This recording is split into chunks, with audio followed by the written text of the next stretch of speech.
Hola, ¿qué tal? Muy buenas, ¿cómo están? Muy contentos estamos nosotros de reunirnos de nuevo en un día maravilloso en este Valle de Aburrá a hablar de los temas que nos encantan y nos apasionan. Sean ustedes bienvenidos a las cátedras ambientales de educación en ecología para el Valle de Aburrá. Y hoy en algo que a mí particularmente me enamora y es parte de mi pasión. Vamos a hablar de más allá de las ciudades, conexión con ecosistemas marino-costeros. Y para hablar de este tema tan interesante que algunos ya estarán diciendo, pero si estamos en Medellín, ¿qué tenemos que ver con la costa del mar? Quédense ahí que ya van a entender por qué vamos a tocar este tema. Para hacer este tema vamos a empezar a presentarles quiénes nos van a hacer parte de esta conversación. Tenemos a Licedirene Cuanyong, que es docente de la Facultad de Ciencias y Biotecnología de la Universidad del CES e investigadora de C-Marin. Recuerden el nombrecito, C-Marin, que ahorita lo vamos a estudiar. Jason Betancur Hernández también nos acompaña en el día de hoy. Él es docente de la Institución Universitaria Digital de Antioquia, de la Facultad de Ciencias y Humanidades y de la Facultad de Ciencias Sociales y Educación, y Arquitectura e Ingeniería de la Institución Universitaria Colegio Mayor de Antioquia. Un hombre que tiene varios saberes dentro de un mismo ser, muy interesante para esta conversación. Y por último, aquí a mi lado, tengo al doctor Andrés Osorio. Él es ingeniero civil con maestría y doctorado en Ciencias y Tecnologías de la Información Marina de la Universidad de Cantabria. ¡Qué envidia! Yo quisiera haber estudiado eso, muchacho. Profesor titular de la Universidad Nacional de Colombia, director del Grupo de Investigación en Oceanografía e Ingeniería Costera, Oceánicos. Muchachos, buenas, ¿cómo están? ¿Cómo me les van? Empecemos con mi querida Liz. Liz, ¿cómo has estado? ¿Cómo te va? Hola, Gustavo. Muy buenos días a todos o buenas tardes. Muy bien, muy contenta de estar aquí en este espacio con amigos y conversando sobre las conexiones entre las ciudades y el mar, que hay mucho para decir. Empecemos por ahí porque Jason también está que se conversa. ¿Por qué el mar desde el Valle de Aburrá? Estamos en teoría a casi 1000 kilómetros de los sitios que tradicionalmente van los antioqueños al mar. Eso es muy importante, que tradicionalmente, porque Antioquia también tiene mar. Tiene mar. Y playas muy bonitas, como Necoclí, ¿cierto? Son 7 los municipios que tienen parte del litoral. Somos el segundo departamento que más zona costera tiene. Tenemos más de 300 kilómetros en zona costera y creciendo por la deforestación. Ahí está. Usted, mi querido Jason, ¿cada cuánto va al mar? ¿Cada cuánto tiene esa relación tan interesante usted por allá abajo? Gustavo, primero que todo, buenos días para todas y todos y un cordial saludo para los colegas que nos invitaron. Antes de pandemia pues tenía la posibilidad de ir al mar cada año, no precisamente al Urabá antioqueño porque bueno, no he tenido pues como una posibilidad de hacerlo. He estado en el mar en el departamento del Atlántico visitando las playas de Puerto Colombia y una serie de playas muy interesantes como las de Puerto Velero, Caño Dulce, Prado Mar, las del Country, y ha sido digamos una experiencia muy bonita porque uno puede encontrar, digamos, esa confluencia entre el encuentro del río Magdalena con el mar Caribe en Bocas de Ceniza. Y uno nota, pues, precisamente esa fuerza marina, esa fuerza de las corrientes de agua, donde nota, obviamente, las intervenciones antrópicas cuando quieren modificar el espacio. Por eso es que precisamente la ciudad de Barranquilla ha estado, digamos, básicamente siendo un referente portuario a partir de ese tipo de intervenciones y ha sido, digamos, como una satisfacción compartir ese tipo de experiencias. Y sobre todo ver lo que ha pasado en Barranquilla en estos últimos 15 años, que es una transformación impresionante. Y mi querido Andrés, ¿dónde apareció usted enamorado del mar y con ganas de estudiar esta historia y tan profundamente metido en los temas costeros? Hola Gustavo, ¿cómo estás? Compañeros de discusión, de conversación aquí. Pues qué pregunta tan buena que me haces, justo me has dado en el corazón porque es algo que yo siempre le cuento a las personas, a mis estudiantes, y es que yo soy ingeniero civil, siempre me gustó mucho la naturaleza, el agua, creo que todos los que trabajamos con temas ambientales tenemos alguna sensibilidad con los temas naturales, pero sobre todo yo digo que yo logré encontrar la poesía de la ingeniería en el mar. Y entonces fue la razón por la que yo logré encontrar que uno podía estudiar el mar, estudiar las olas, las corrientes, las mareas, las playas y entender la dinámica física de todo eso. Y ahí había física, ciencia, naturaleza, matemática, ingeniería, pero sobre todo mucha poesía. Esto es pasión y es las cosas que nos encantan. Vamos a ver unas imágenes para que ustedes se vayan haciendo una idea de qué es lo que nos apasiona tanto a nosotros y que vamos a tener esta conversación interesante. Sean bienvenidos a estas cátedras que estoy seguro que nos van a ayudar a crecer mucho. Miren.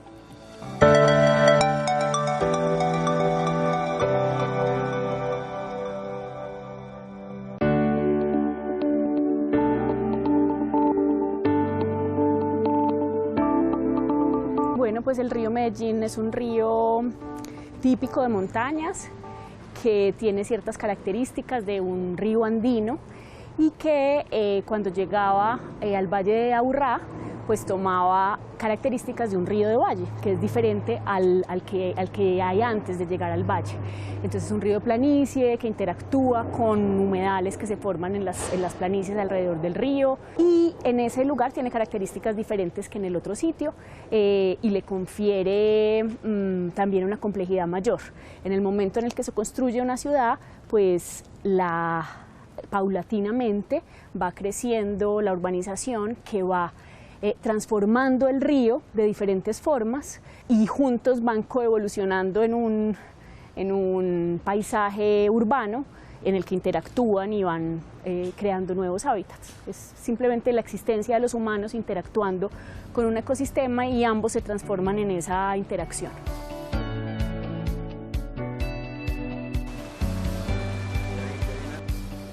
La característica principal del río hoy en día es que es un río canalizado, en donde las características normales del cauce del río no están.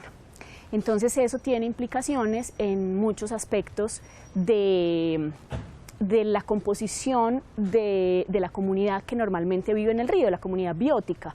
Entonces los peces, las algas, los hongos que pueden vivir ahí, pues tienen que adaptarse o conviven con ciertas condiciones, y esa condición es la de un río canalizado. En esa canalización, que es la condición en la que está el río hoy en día, pues también las quebradas, que están en muchos casos canalizadas o están tapadas por las vías o por la estructura de la ciudad, también cambian. Entonces son otro tipo de quebradas que tienen a veces agua contaminada, no tienen la entrada del sol directa.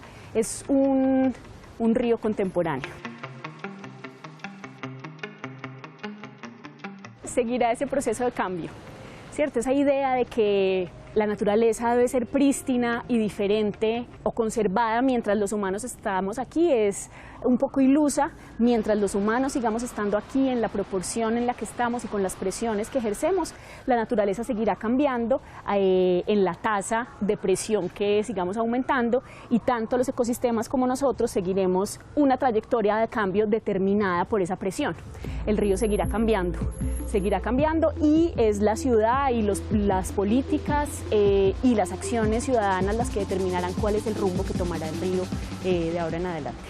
Yo creo que un mensaje muy importante para Medellín es dejar de darle la espalda al río. En Colombia en general hemos desarrollado las ciudades, el turismo, incluso la industria de espaldas a los ríos por algún motivo extraño, y en una ciudad que está en una planicie de inundación, en un valle atravesado por un río, definitivamente hay que volcarse hacia el río y integrarlo a las dinámicas urbanas.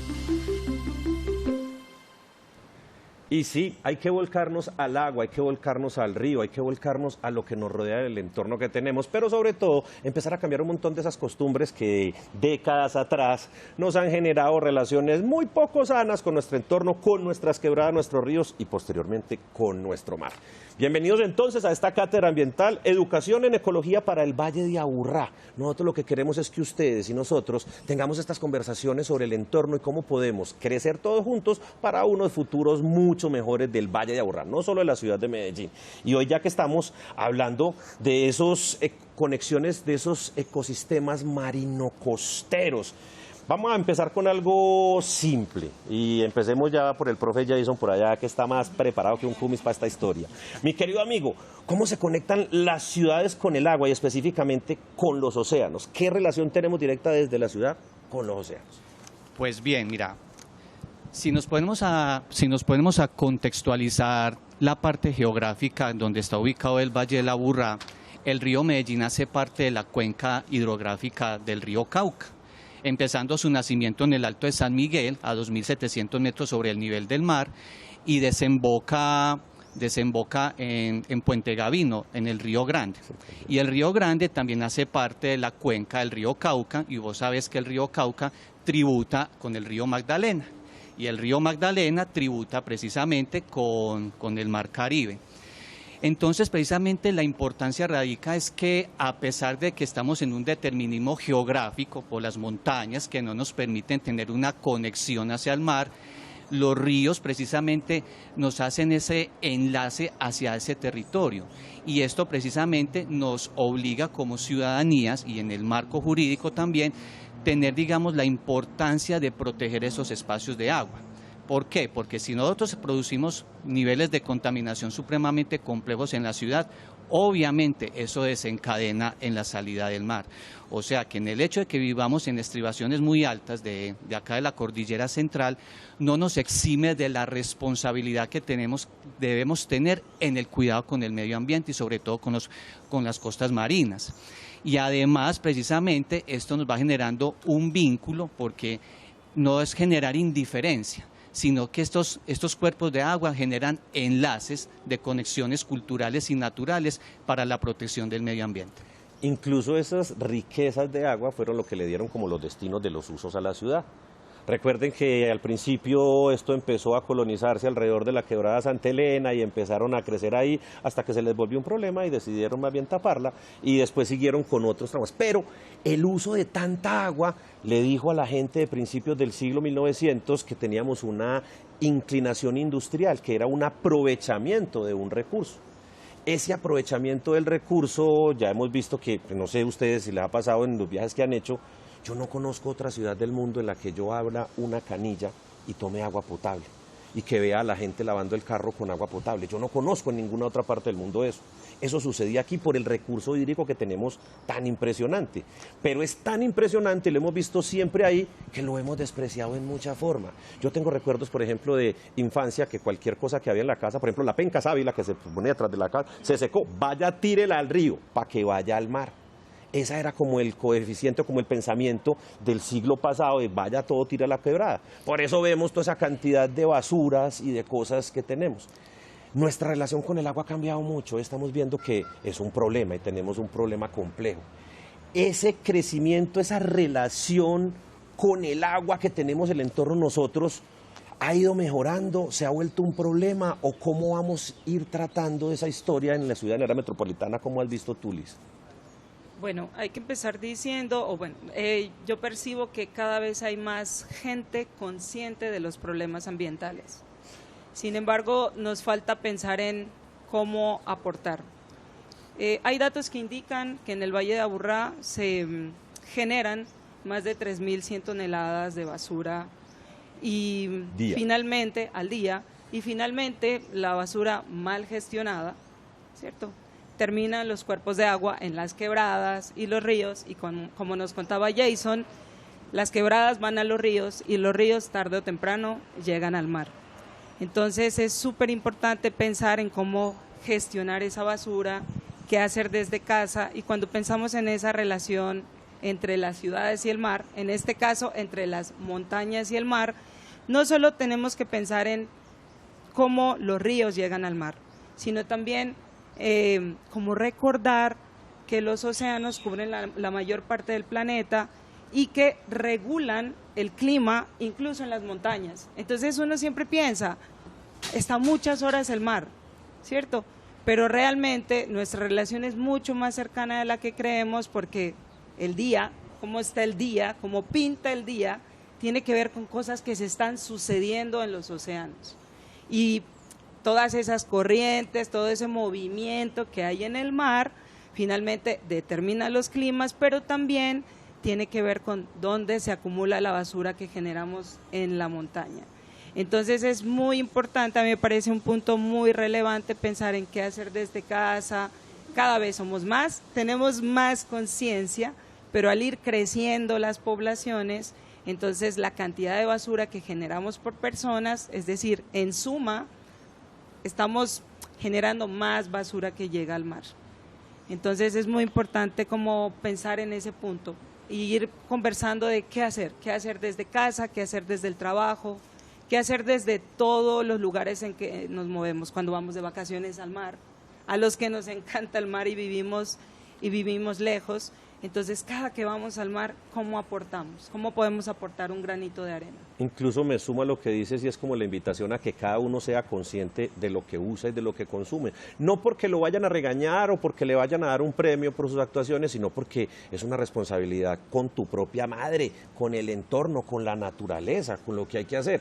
Incluso hay algo que me parece muy particular, Andrés, es que la gran mayoría de colombianos van al mar en la época que el mar es más pesado, más duro, más complicado, en enero, en febrero, en el verano, el oleaje, el maretero, todo duro.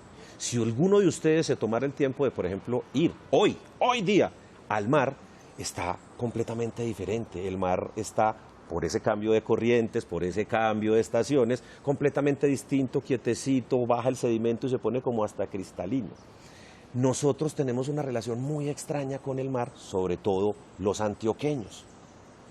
¿Cómo, desde vos, desde tu lado, desde ingeniero, desde montañero que sos, desde este lado, cómo empezaste a ver que era un idioma diferente y cómo tratar de empezar a juntar ese par de mundos que, como estamos viendo, tiene una relación directa desde lo que consumimos aquí a lo que llega al mar, pero cómo hacer consciente a la gente de que, hey, es hora, es hora no, desde hace rato deberíamos estar conscientes de que todo lo que hacemos repercute más abajo?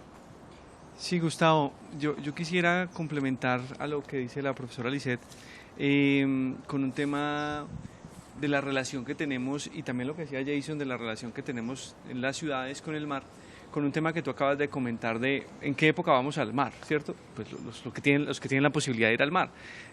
Ojalá todos tengan la posibilidad, pero lastimosamente hay mucha gente que no lo ha hecho. Lo primero que tengo que aclarar es que no soy antioqueño, pues soy de adopción antioqueña, es decir, llevo ya 15 años viviendo aquí, pero soy caleño, o sea, soy, digamos, más pacífico, aunque no me note ya en el acento, porque ya perdió.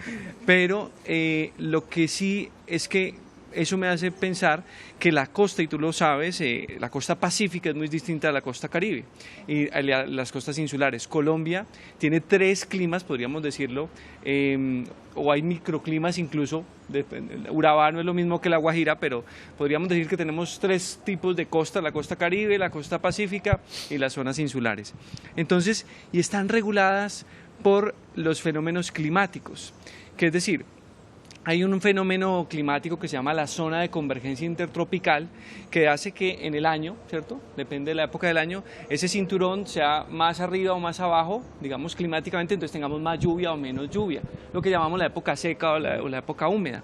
Eso condiciona la lluvia en los ríos y por tanto la relación con el mar, y también eso condiciona los vientos. Entonces, cuando tú vas al Caribe en enero, febrero, lo que tú dices, hay más viento y por tanto hay más olas y por eso ese maretero y es más difícil estar allá, más viento, más olas, más difícil. Mientras que en otras épocas llueve un poquito más, pero también hay menos viento y está más tranquilo en las zonas costeras. Entonces, digamos que esa relación de entender un poco cómo se nos mueve el clima es muy importante. Y eso, para conectártelo, está conectado con una cosa que es la lluvia que hoy tenemos aquí, o los fenómenos climáticos que tenemos aquí, se originan en un ciclo que es lo que llamamos el ciclo hidrológico, el ciclo del agua, es lo que nos enseñaban desde el colegio: se evaporan, van las nubes, va al mar, ¿cierto? Y llueve, va al mar y así sucesivamente. Ese ciclo nos condiciona y nos condiciona la manera como vivimos. Nosotros hemos sido muy afortunados en este país porque es un país en que la gente más o menos siente que todo el año tiene más o menos la misma condición. Le llueve más, le llueve menos, pero la temperatura es la misma. La gente no piensa que se va a poner en función del clima. En cambio, los países nórdicos, europeos, necesitan pensar en eso. Entonces, si nosotros empezamos a tener más conciencia de la relación clima y ciudad, o sea, en cómo vivimos en la ciudad, pues tenemos más conciencia de la naturaleza. Y te cierro un punto que era la pregunta que me hacías, primero como con esto, y es un elemento para abrir aquí la discusión. El mar, los ríos, el clima, los bosques están todos conectados y nos ofrecen algo que hemos denominado servicios ecosistémicos. Recientemente desde Ingeniería estamos cada vez pensando más en soluciones ecoingenieriles. ¿Qué significa? Nosotros no podemos hacer infraestructuras duras tecnológicas ni para tomar el agua, ni para poner energía, ni para movilidad, ni para nada, si no empezamos a entender que el primero que nos ofrece soluciones para la vida es la naturaleza, incluido el mar, incluido el río. Y esos servicios ecosistémicos, para que la gente lo entienda, que es un servicio ecosistémico, qué palabra tan rara, pues el aire que respiramos. Sin aire no podemos vivir. Y este Valle de Aburrá, que ha sido tan afectado por la contaminación atmosférica, ¿quién nos provee ese servicio? Los bosques. Y esos bosques, por ejemplo, que tenemos en el Pacífico, conectados con el mar, nos dan un oxígeno que necesitamos en este planeta, en esta ciudad, y entonces lo necesitamos. Ese es el primer servicio, por darte un ejemplo. Y hay muchos más de manera de ir conectando lo que necesitamos los habitantes de ese mar y de esos bosques. Jason tiene una carita de que está que se habla hace rato. Cuente, hágale tranquilo, man. Bien, pues cuando se estaba planteando que a finales del siglo XIX y comienzos del siglo XX empezaron las afectaciones en los cuerpos acuíferos en Medellín y en el Valle del Aburrá. Hay registros desde el siglo XVII, XVIII y gran parte del siglo XIX que hubo problemas de índole, entre comillas, ambiental. Pues me disculpa el anacronismo para la época que no se mencionaban los conceptos, pero sí era un problema muy latente en aquel momento. De hecho, el Cabildo de la Villa de la Candelaria determinaba decretos, ordenanzas en las que hacía una serie de prohibiciones, cuidados, manutenciones de los cuerpos acuíferos, sobre todo en el caso del río Medellín. El río Medellín se empezó a intervenir desde aquel momento. ¿Por qué el río Medellín? Porque precisamente en aquel momento y todavía sigue siendo el que proveía materiales minerales para temas de construcción, la arenilla, la gravilla, las piedras, todo este tipo de cosas. Como imágenes, el río bajaba no recto como lo conocemos, sino que bajaba por meandros, haciendo unos meandros largos. Y esos meandros no eran estables, eso cambiaba según la temporada. Entonces, esas fuentes de mineral que dice Jason se movían y se bajaban. Por eso había que regular eso. Claro, y precisamente como en aquel momento los meandros eran muy comunes en el Valle del Aburrá, en general desde Caldas hasta Barbosa, era un factor preponderante para que no hubiera un crecimiento demográfico y urbanístico ordenado. Entonces, precisamente en el comienzo del siglo XX es cuando se logra intervenir las canalizaciones del río Medellín por cuenta de la Sociedad de Mejoras Públicas, por la Alcaldía Municipal, con el propósito de rectificar el río. Y a partir de esa rectificación se gana terrenos, se gana territorios y a partir de ello es que se empieza a consolidar núcleos urbanísticos en aquellos territorios. Como un dato curioso, de hecho, investigadores o científicos de la Sociedad de Mejoras Públicas entre la década de los 40 del siglo XX, 1940-1949, empezaron a lanzar conjeturas e hipótesis de los orígenes de la gravilla y los materiales minerales que se proveía el río Medellín, e incluso de los muchos afluentes como la Iguaná, Santa Elena, la Hueso, la Presidenta, etcétera. Y ellos empezaron a especular del famoso Champlain. No sé si ustedes han escuchado ese concepto. No. El Champlain era, digamos, el final de la glaciación, los finales de la glaciación que se está dando en el contexto mundial. Entonces el Champlain empezaban, digamos, se estaba derritiendo los casquetes polares y al derretirse esas aguas empezaron a darle el arrastre por toda la cordillera de los Andes y en ese arrastre empezó a llevar todos esos minerales, entre ellos acá en el Valle del Aburrá. Obviamente no se ha hecho un estudio, digamos, muy juicioso por ahora sobre temas geológicos. Obviamente se conocen como el referente en temas geológicos como Michel Gemelin, que es un ingeniero de la Nacional, si mal no recuerdo, y ha hecho pues, esos estudios latentes. Pero miren que ya se ha hecho indagaciones precisamente sobre los orígenes, la importancia, las intervenciones de los cuerpos de agua y que esto ha servido precisamente para entender y comprender que a ese tipo de trabajo sobre el río Medellín y muchos cuerpos de quebradas, empiezan los procesos de poblamiento un poco más ordenados. Sin embargo, hubo otros factores antrópicos, digamos, de personas que empezaron a habitar en aquellos lugares y obviamente eso generó una serie de problemáticas sociales y que todavía se siguen presentando se siguen presentando en la actualidad. Incluso hay todavía muchas quebradas que están tapadas, desviadas, volteadas, cuerpos de agua que aparecen de un momento a otro en ciertas partes. De hecho, donde la más reconocida es la Santa Elena, pues obviamente la más conocida, pero usted va a comunas, o sea, y incluso hay quebradas existentes que están debajo de estos barrios y mucha gente los desconoce. Y a raíz de ese desconocimiento o ese problema de planificación del territorio, eso ha conllevado, digamos, a los estragos ambientales que se ha conocido. Sobre todo que en la década de los 90 del siglo XX fue muy preponderante en Medellín cuando había una creciente de una quebrada y generaba ese tipo de daños en algunas comunidades. Y a partir de ahí fue la necesidad de crear el Instituto Mi Río para darle un ordenamiento a ese tipo de espacios de agua. Sí me acuerdo de la época de Mi Río y que antes, yo en esa época vivía en Laureles y antes de Mi Río hubo una creciente muy grande que dejó todo el barrio sumido en un pantanero y empezaron eso. Pero desde ahí empezamos a ver unos usos particulares. ¿Qué ibas a decir? No, una acotación ahí con esto para que hagamos ahí esta conexión con lo que tú estás diciendo y de los desastres naturales, las crecidas de los ríos y todo, están regulados por el clima. Y el clima por el mar. Entonces, ahí hay una conexión muy grande. Entonces, cuando nosotros decimos en el ciudadano de a pie, no, es que estos están allá, son científicos y claro, están hablando del clima y de los fenómenos macroclimáticos y el cambio climático y eso a mí cómo me afecta. La gente piensa que no le afecta en nada. Hasta el día en que está en su casa, tiene una crecida y pierde todo, ¿cierto? Lastimosamente, ese día nos damos cuenta que, bueno, ¿y esto qué pasó? No, el gobierno que no hizo nada.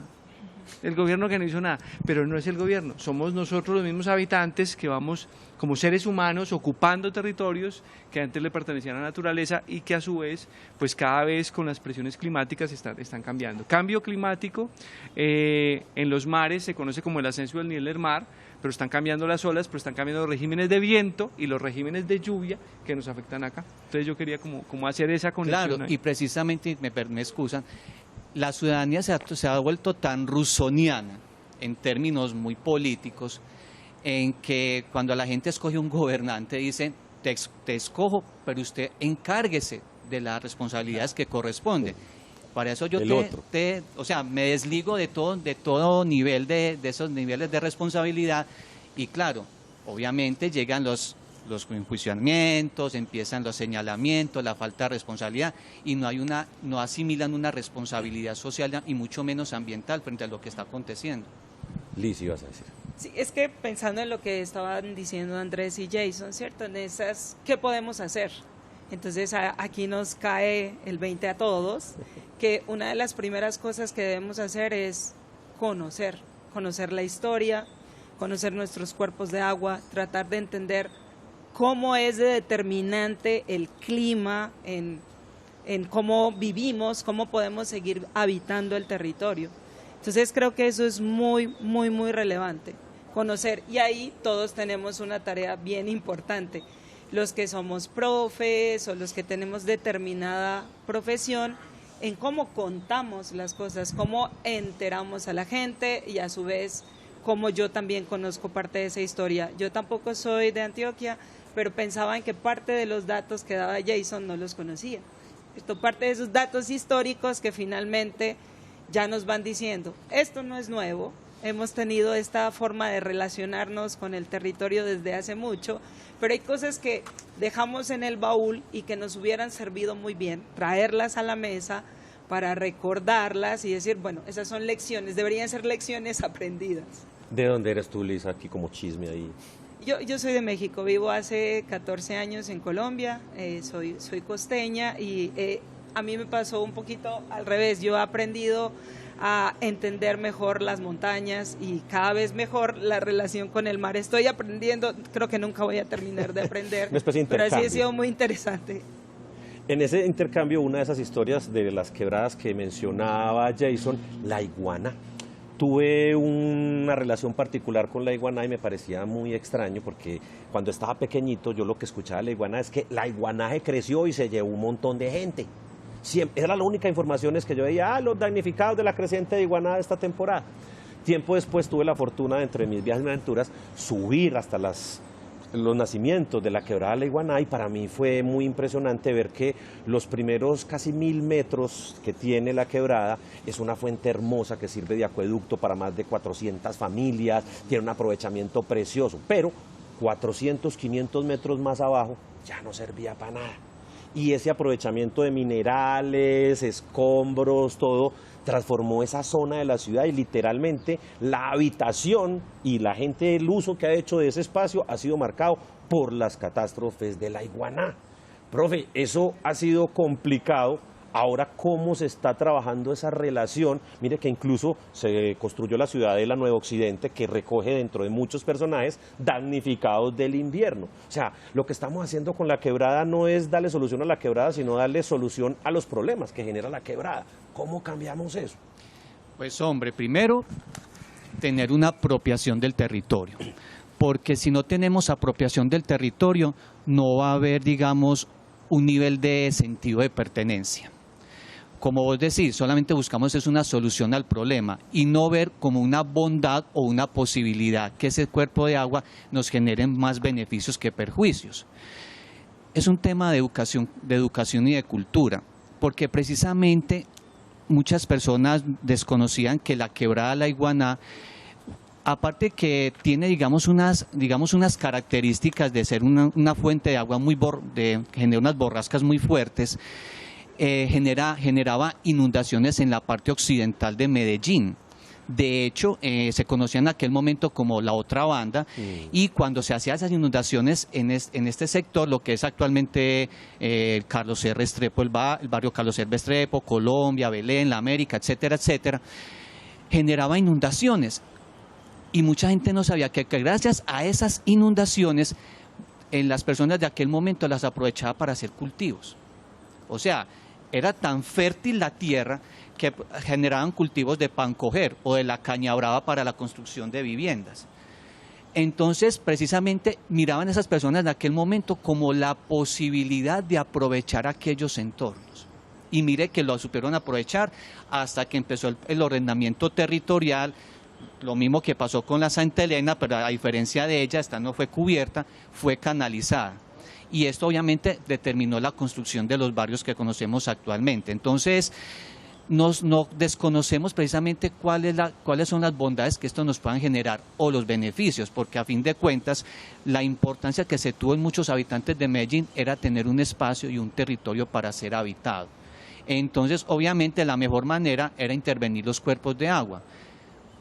Y vea, precisamente usted ha visto que en la quebrada La Hueso, la que pasa por el lado del estadio Atanasio Girardot, en las épocas de creciente se unía con La Iguaná y eso formaba una laguna, o sea, y eso obviamente eso era una inspiración bucólica para muchos de los que visitaban a Medellín. De hecho, Gosselman, un viajero sueco, cuando vino acá a Medellín en la década de los 20 del siglo XIX, después de la guerra de independencia y todo eso, lo comparaba como el jardín del Edén. Entonces imagínense, ahora uno mirando actualmente lo que estamos viendo, no queda esa referencia que se está marcando. Entonces, ¿qué tenemos que hacer? Primero, tener una apropiación, sentido de pertenencia y valorar y sacarle provecho a ello, y no simplemente mirarlo como una problemática social. Ahora voy con otro tema que ha estado como muy complejo últimamente, y esos aprovechamientos del agua, las pequeñas microcentrales, las hidroeléctricas, los problemas que han generado, que hemos visto desde Hidroituango a todos ellos. Esa relación desde el lado ingeniero constructivo, por decirlo así, ¿ha mejorado? ¿Hemos tenido como un poquitico más de acercamiento con la naturaleza o seguimos todavía rompiendo y haciendo cosas como Santa Elena tapado y por el estilo? ¿Cómo va esa historia? Gustavo, ese punto es muy crítico. Ese punto es muy crítico y tiene que ver con el modelo desarrollista que tenemos como planeta o como ciudades y como, digamos, como planeadores del territorio.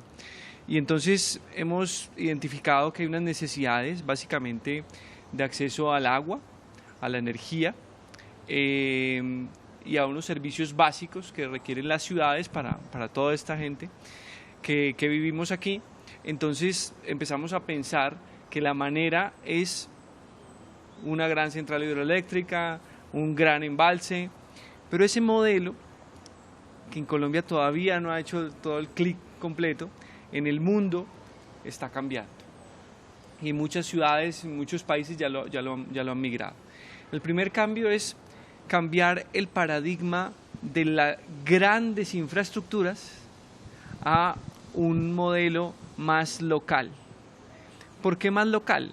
Básicamente, si yo necesito energía o necesito agua, debería en mi comunidad ser capaz de encontrar la manera de generar esa energía y esa agua para mi comunidad. De esa manera, yo empiezo a generar conciencia de lo que me implica, cuál es mi huella, ¿cierto?, ecológica de ese uso que hago del recurso. Y lo que decía Jason es muy importante. De esa misma manera empiezo a pensar cómo aprovecho también sosteniblemente los alimentos, todo eso. Porque es que el modelo globalizado, lo que nos ha dicho, que es un modelo que ya se demostró que no funciona, es el monocultivo, la gran infraestructura, y entonces los daños ambientales, los perjuicios son tan grandes y al final como que no nos toca a nadie, no soy consciente. Cuando yo empiezo en un modelo local, más resiliente, o sea, más capaz de recuperar y regenerar los territorios, entonces empiezo a pensar un poco mejor eso. Entonces te voy a dar dos ejemplos rápidamente, sobre todo para conectártelo con el mar. En las zonas marino-costeras de Colombia hay un gran potencial, por ejemplo, de acceso a la energía renovable a partir del recurso marino costero, que podemos empezar por el eólico o el solar, donde hay tecnologías muy maduras, porque por ejemplo podemos poner paneles flotantes si no ocupo el territorio, o el eólico, pero sobre todo, por ejemplo, las olas, las corrientes mareales, y hay dos potenciales en Colombia que somos potencia mundial en eso, que es uno de los temas en los que yo más investigo, que es el gradiente salino, la diferencia de agua dulce y agua salada, se puede generar energía, y la diferencia térmica del océano, por ejemplo, en las zonas insulares. Ciudades como San Andrés, o sea, en departamentos como San Andrés, tienen el potencial de la energía térmica del océano ahí, y le estamos llevando energía con diésel contaminante en una reserva natural. Entonces digamos que ese cambio de paradigma de empezar a pensar en los recursos locales es el reto que tenemos en las ciudades del interior y en las ciudades costeras, por darte ese ejemplo. Y el otro ejemplo es ciudades como La Guajira, por ejemplo, el mismo San Andrés, pero en La Guajira, en Riohacha, donde pasamos hace algunos años una crisis de agua, de acceso al agua, donde, ¿qué se piensa desde la planificación nacional? La energía en San Andrés llevémosla en diésel y el agua a la Guajira llevémosla desde Antioquia, cuando realmente tú puedes usar desalinización local, ¿cierto? Y proveer a una comunidad que sea más consciente de eso. Entonces ahí hay un reto muy grande también desde los que hacemos ingeniería. Entonces ese es el futuro de nuestros jóvenes ingenieros, y es pensar en esas soluciones ecoingenierías. Eso hoy se está llamando ecoingeniería o incluso construcción o soluciones con la naturaleza, no en contra de la naturaleza. No vamos a domar la naturaleza, entendámosla y actuemos coherentemente con ella. En diseño el concepto se llama biomímesis, el observar la naturaleza, ver las soluciones que da y nosotros adoptar con ella. Ahí hay varias cosas, se llama, también hay por ejemplo la economía circular, del ciclo, todo eso, hay muchas cosas, pero tienes razón, o sea, es empezar a pensar de una manera distinta. Entonces, conectando con lo que dice el profesor Andrés, hay un problema precisamente en la concepción del concepto de desarrollo.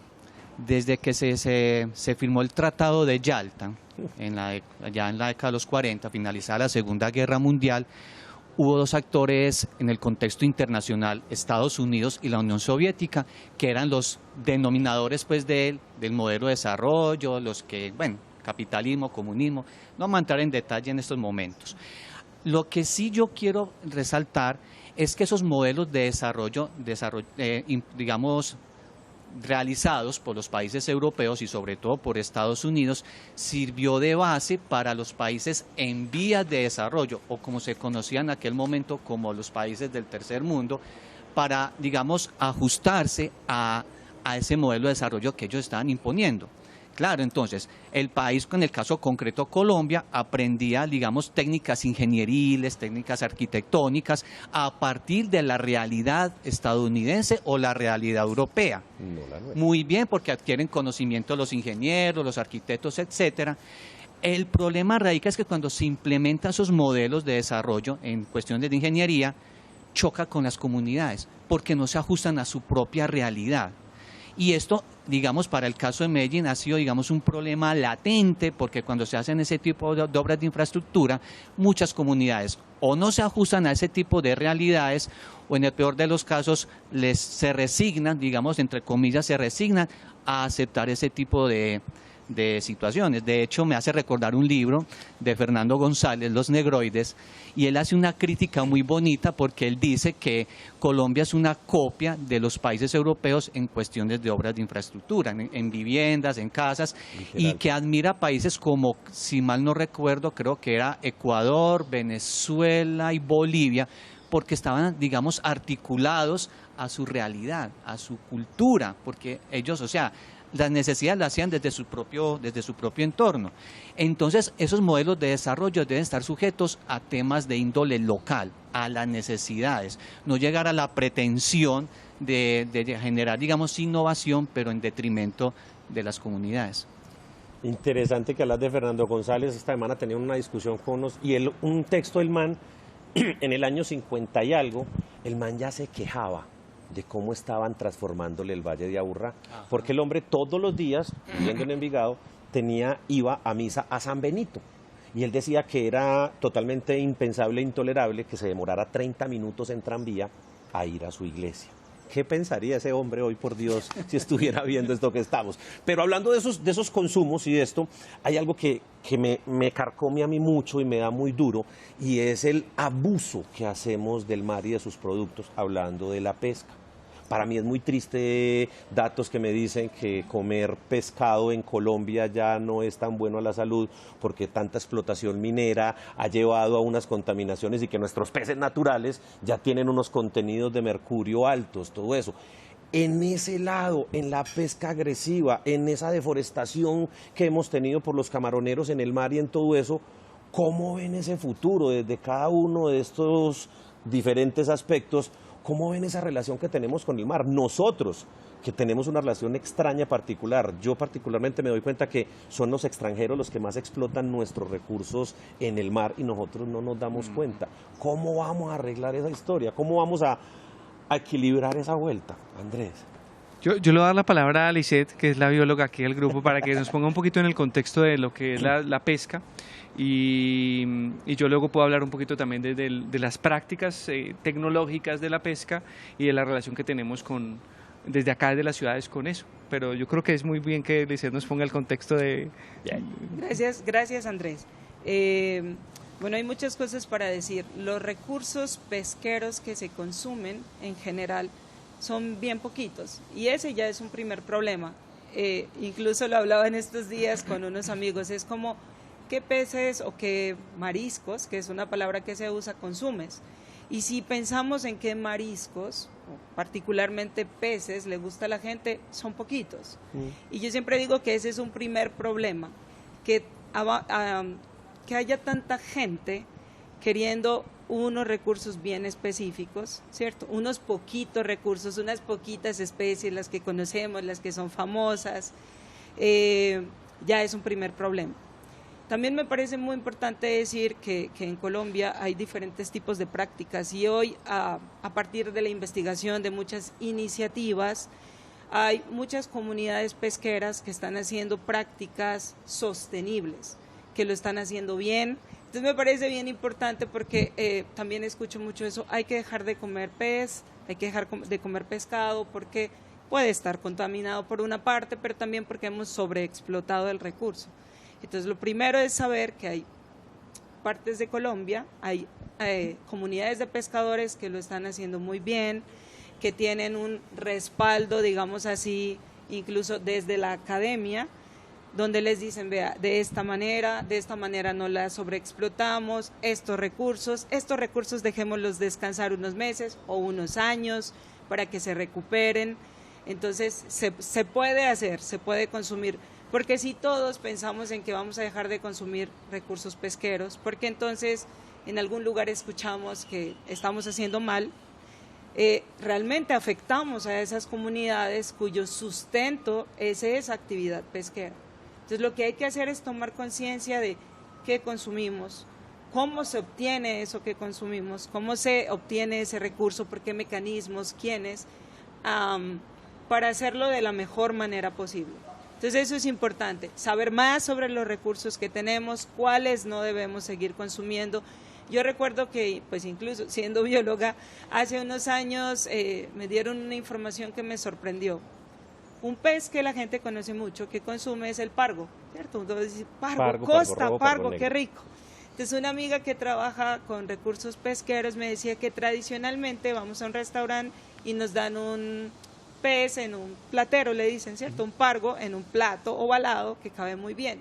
Y ella decía, si usted se está comiendo un pargo en uno de esos platos, usted está consumiendo un pescado que no ha alcanzado la madurez sexual, que no se ha reproducido y entonces estamos afectando a las poblaciones. Entonces yo pensaba, ¿cómo solamente tener este dato nos puede cambiar la manera de relacionarnos con los recursos?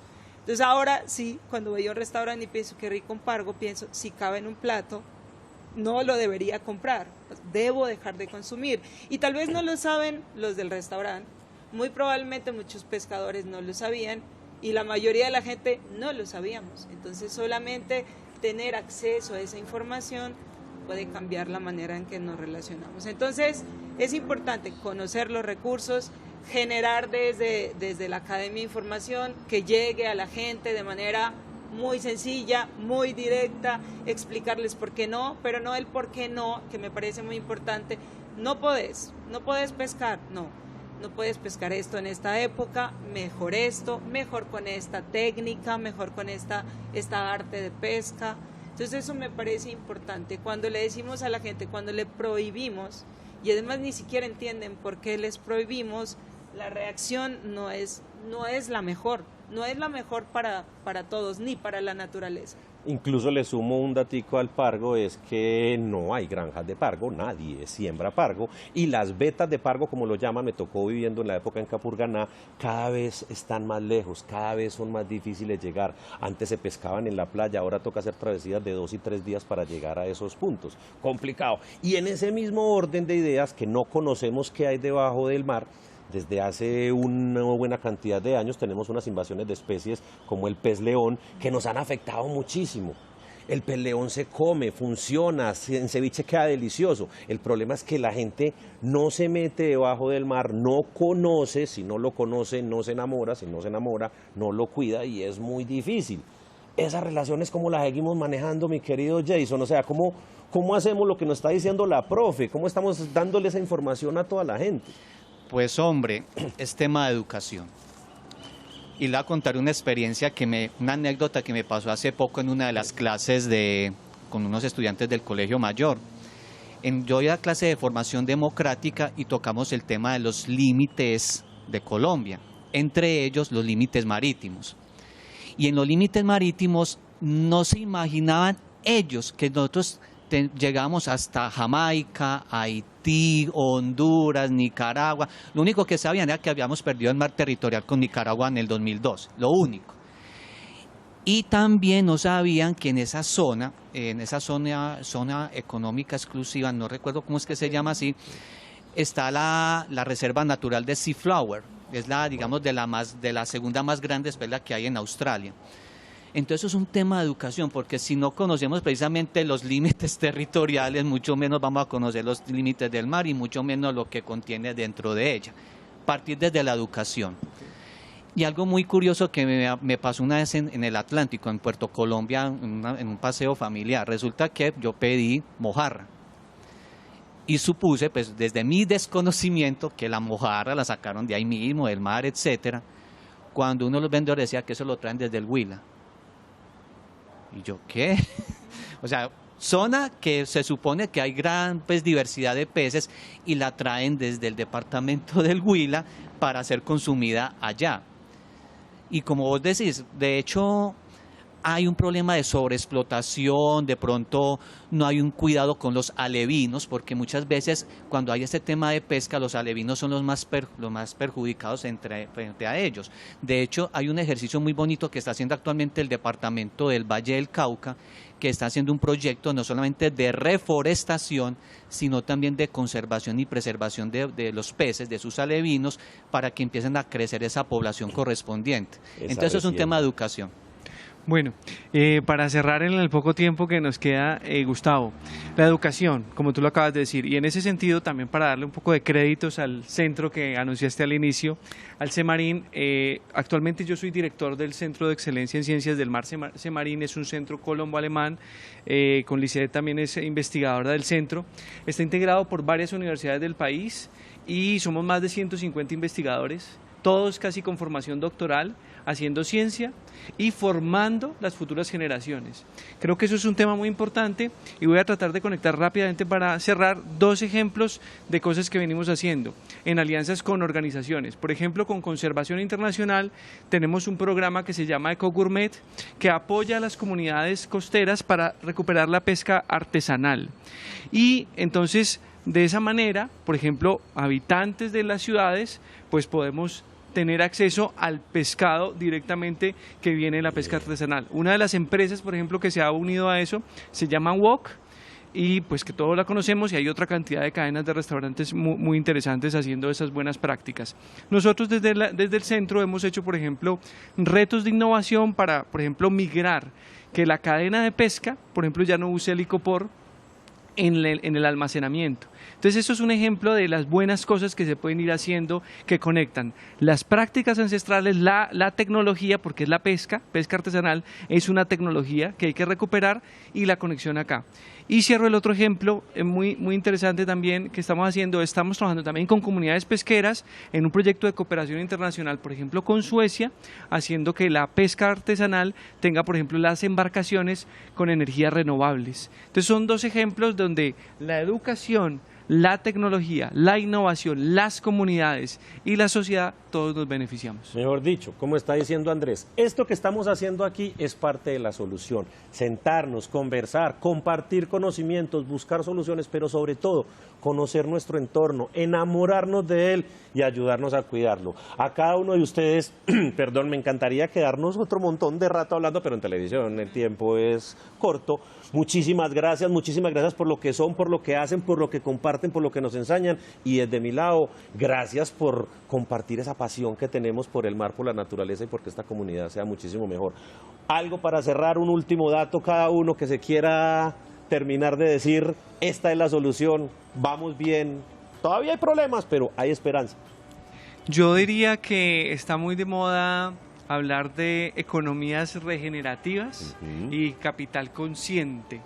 Entonces, es el modelo que tenemos, es un modelo económico donde hay intercambio de bienes y servicios, pero en la medida que tengamos más conciencia, la educación, la ingeniería, todo va a aportar más.